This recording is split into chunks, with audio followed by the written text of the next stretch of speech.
My name isn't important.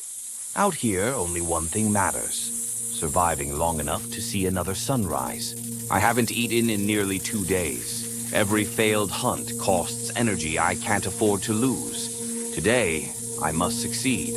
Every step is calculated. I stay downwind. One mistake, and it's over. There, a young one, slightly apart from the others. That's my target. My spine stretches and compresses like a spring with every single stride.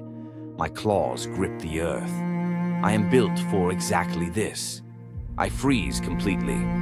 Not a breath, not a muscle. The gazelle can zigzag wildly, but I'm not chasing where it is. I'm running where it's going to be. I can reach over 60 miles per hour, but I can only hold it for seconds before my body overheats. My lungs burn, my muscles ache. Everything depends on these final moments. This isn't cruelty, this is survival.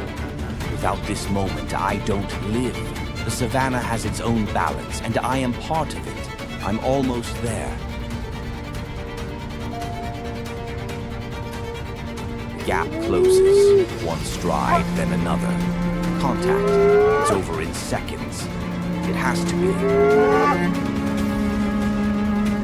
And then I hear them. I try to eat as fast as I can, but there are too many of them. I cannot fight hyenas. I retreat, watching them take most of what I worked so hard to earn. I may have lost most of my meal, but I survived today.